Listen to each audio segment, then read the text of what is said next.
안녕하세요. 지혜로운 삶의 길을 탐색하는 시간입니다. 부모가 된다는 것은 세상 가장 큰 기쁨이지만 동시에 마음 한구석에 지워지지 않는 깊은 불안감을 드리우기도 합니다.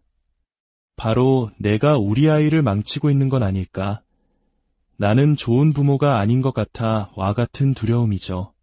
만약 당신이 이런 걱정으로 밤잠을 설친 적이 있다면 오늘 이 이야기가 당신의 마음에 따뜻한 위로와 현실적인 지침이 되어줄 것입니다. 육아는 그 누구도 완벽하게 준비할 수 없는 예측 불가능한 상황의 연속입니다. 예를 들어 이런 순간들을 한번 상상해 보시죠.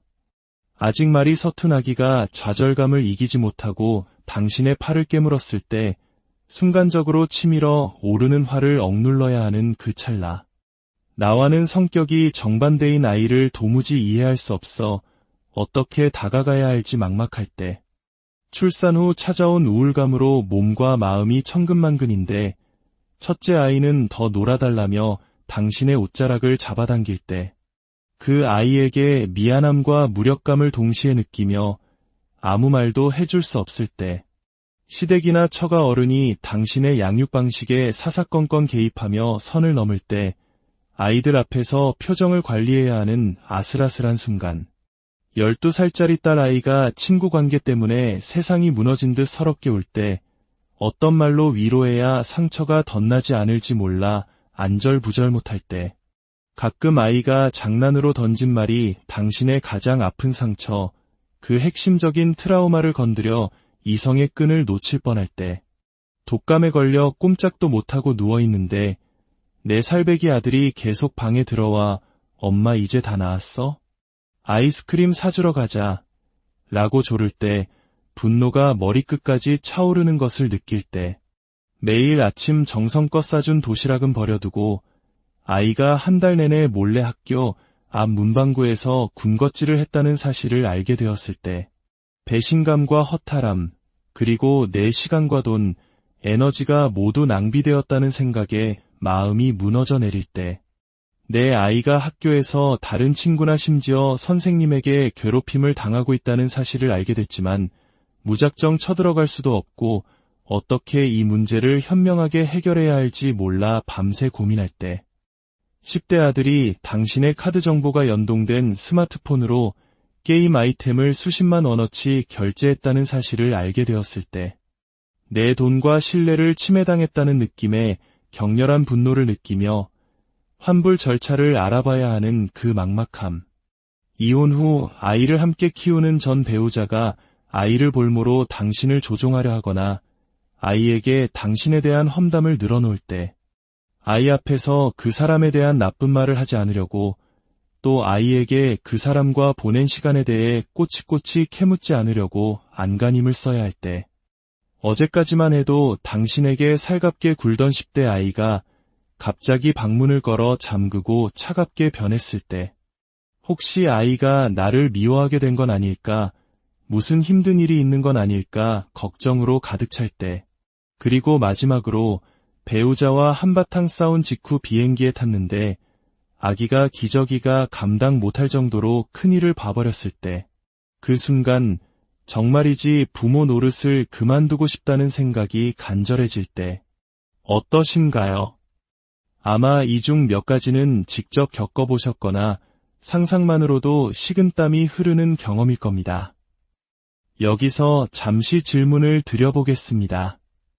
제가 방금 나열한 상황들 속에서 당신의 부모님은 어떻게 반응하셨을까요?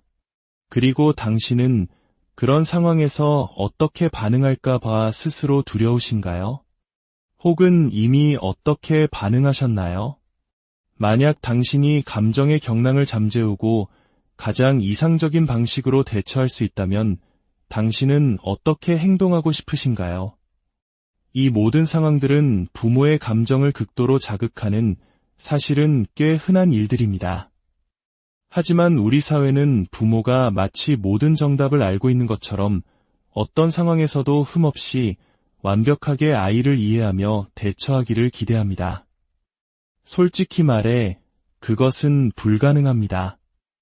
제가 방금 예로든 상황들 속에는 너무나도 복잡하고 인간적인 감정들이 얽혀 있기 때문입니다. 우리가 자녀와의 관계에서 느끼는 격한 감정의 폭발, 즉 감정의 스위치는 우리 자신의 어린 시절 이야기와 깊이 연결되어 있습니다. 우리의 반응 하나하나는 우리가 어떤 어린 시절을 보냈는지 알려주는 단서와도 같습니다. 그래서 제가 앞서 당신의 부모님이라면 어떻게 반응했을지 여쭤본 것입니다. 지금부터 당신이 부모로서 왜 그렇게 특정 상황에서 감정이 폭발하는지 그 근본적인 원인을 이해하는데 도움이 될 5가지 핵심 범주를 이야기해 보겠습니다. 이 이야기들이 당신을 비난하는 것처럼 느껴지지 않기를 바랍니다. 오히려 나만 그런 게 아니었구나라는 위로와 자기 이해의 시간이 되기를 진심으로 바랍니다. 우리 사회는 부모가 이런 어려움을 겪어서는 안 된다고 말하지만 다시 한번 강조하건대 어려움을 겪지 않는 것은 불가능합니다. 첫 번째 감정 스위치는 내 아이가 안전하지 않다, 그때의 일이 또 벌어지고 있다는 공포입니다. 이는 아이를 해로운 것이나 불편한 것으로부터 과도하게 보호하려는 행동으로 나타납니다. 당신이 겪었던 고통스러운 경험을 아이의 경험에 투사하는 것이죠. 아이가 겪는 문제가 유독 당신에게 너무나 크고 익숙하게 느껴집니다. 앞서 언급한 예시 중 아이가 학교 폭력을 당할 때를 생각해 봅시다. 물론 어떤 부모라도 이 상황에 분노하고 마음 아파할 겁니다. 하지만 만약 당신 자신이 어린 시절 괴롭힘을 당한 경험이 있다면 당신의 몸과 마음은 순식간에 과거의 그 시간으로 되돌아가 그 끔찍한 일이 또다시 일어나고 있다는 극심한 공포와 분노에 휩싸이게 됩니다. 또 다른 흔한 예는 어린 시절 폭력적이거나 처벌적인 부모 밑에서 자란 경우입니다. 이런 부모는 자신의 아이에게 합리적인 한계를 설정해주고 훈육을 해야 할 때 스스로에게 엄청난 죄책감과 공포를 느낍니다. 아이에게 안 되라고 말하는 그 순간 마치 자신이 어린 시절 그토록 두려워했던 가해자가 된 것 같은 착각에 빠지는 것입니다. 당신의 몸은 그때 그 일이 반복되고 있다고 착각하며 아이를 위한 정상적인 훈육과 당신이 당했던 학대를 혼동하게 됩니다. 이것이 바로 첫 번째 스위치입니다. 두 번째 감정 스위치는 내 아이는 너무 편하게만 자란다, 세상 물정을 모른다는 억울함입니다. 이는 당신이 아이에게 제공하는 모든 것에 대해 분노나 억울함을 느끼는 것으로 나타납니다. 아이가 당신이 과거에 겪었던 고생이나 현재의 힘든 감정, 경제적 어려움을 전혀 알아주지 못하는 것에 대한 서운함이죠. 특히 아이들의 자기중심적인 태도에 화가 치밀어 오릅니다.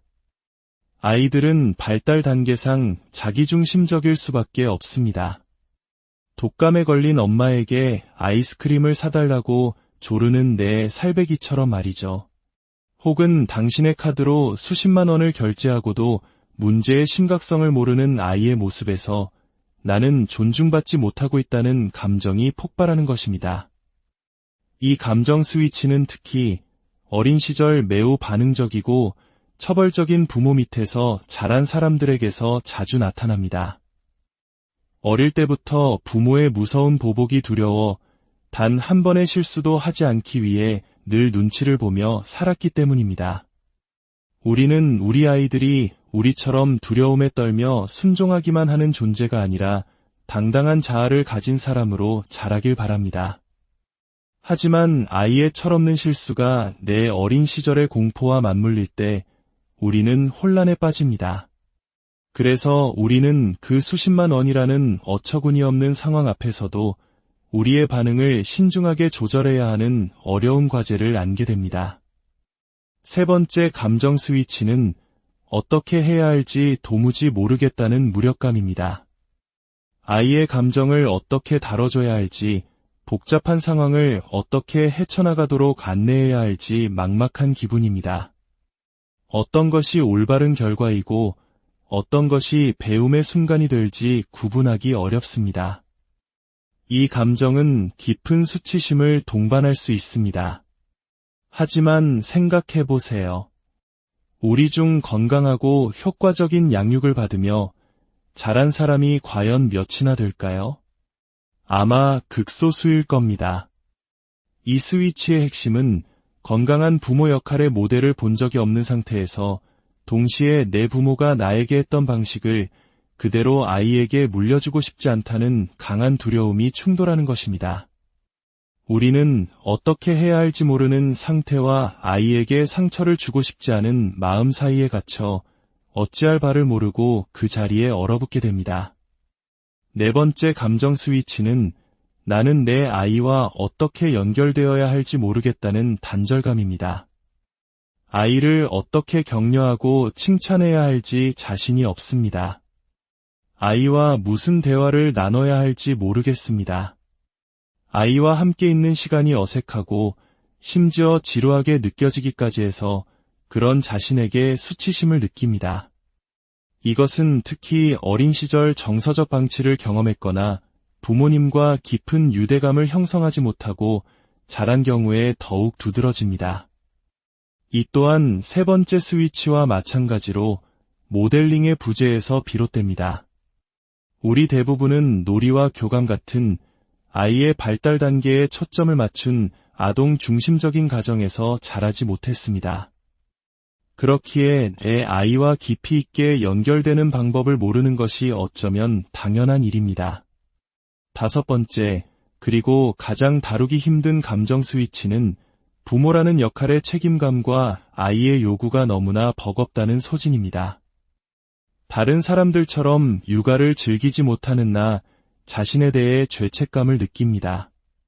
부모가 되면서 나는 사라지고 아무도 나를 알아주지 않는다는 생각에 지쳐갑니다.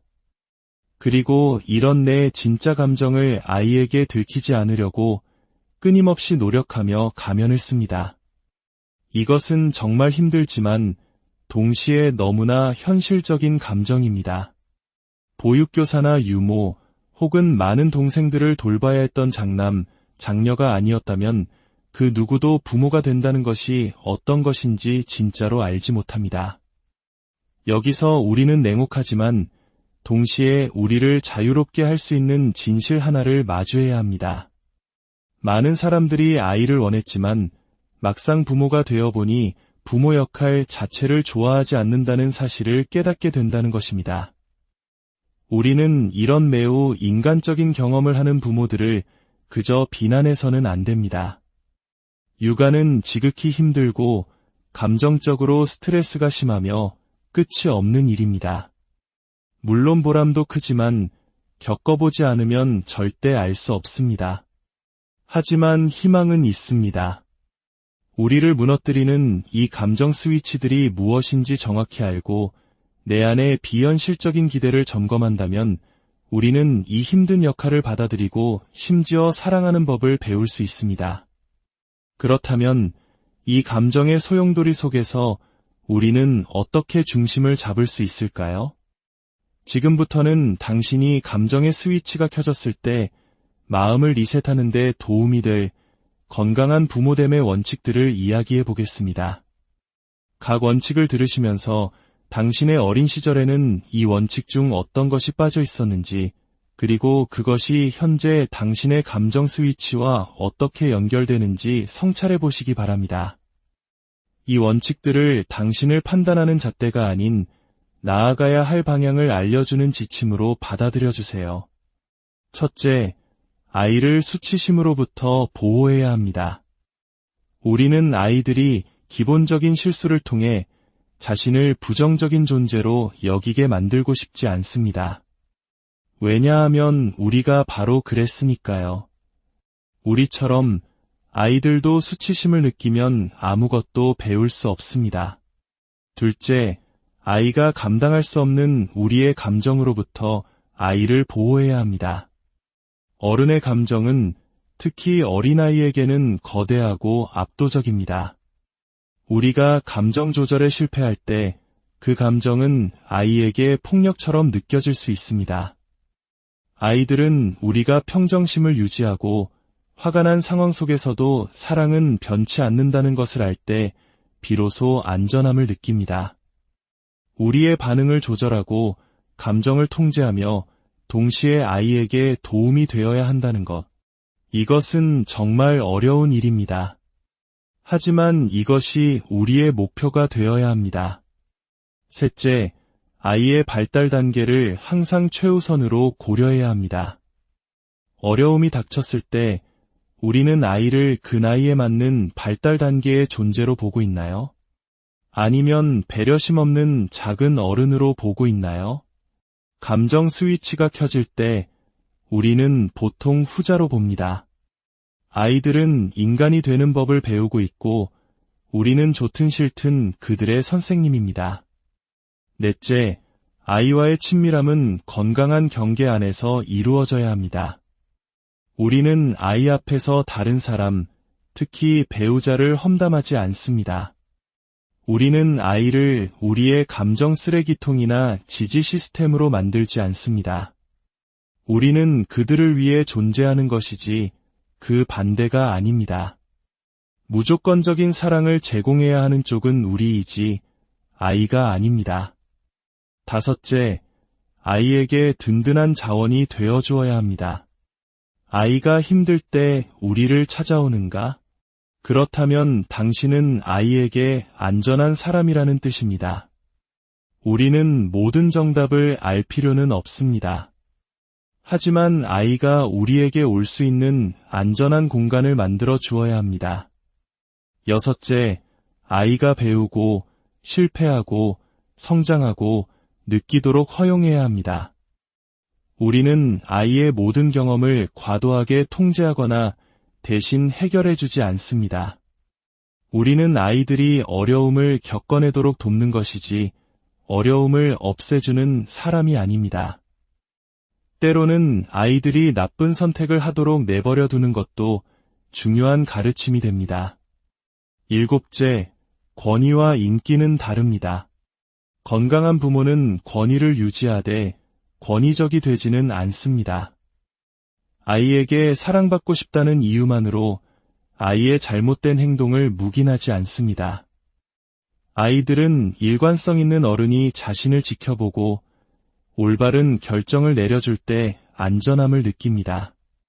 여덟째, 좌절과 약간의 단절을 받아들여야 합니다. 아이들은 때로 우리에게 화를 낼 수 있습니다. 건강한 부모는 그 감정을 허용하고 공간을 내어줍니다. 모든 관계에는 친밀함이 차고 기우는 시기가 있는 법입니다. 아홉째, 개인적으로 받아들이지 마세요. 아이들은 자아를 발달시키고 힘을 시험하며 때로는 변덕을 부립니다. 그들은 당신을 무시할 수도 거짓말을 할 수도 무례하게 굴 수도 있습니다. 이 모든 것은 가르침의 순간입니다. 열째, 안전하게 자란 아이는 싸가지 없어 보일 수 있습니다. 두려움과 수치심 속에서 자란 어른들의 눈에는 안전하게 자란 아이들이 이기적이고 자기 멋대로인 것처럼 보일 수 있습니다. 아이들은 어른들의 생각만큼 사려 깊지 않을 수 있습니다. 그것이 발달 과정의 일부임을 이해해야 합니다. 11번째, 힘을 나누어야 합니다. 건강한 양육은 가족의 의사결정 과정에 아이들을 참여시킵니다. 이는 아이가 자존감을 키우는 데 도움이 될 뿐만 아니라 지배가 아닌 평등의 가치를 심어줍니다. 마지막으로 제가 가장 좋아하는 원칙입니다. 아이는 그저 자신의 감정을 느끼고 있을 뿐입니다. 건강한 부모는 아이의 감정 자체를 최우선으로 존중합니다. 우는 아기부터 변덕스러운 10대까지 그들은 그저 자신의 감정을 느끼고 표현하고 있는 것입니다. 우리는 그 감정을 멈추게 하거나 축소하거나 비난해서는 안 됩니다.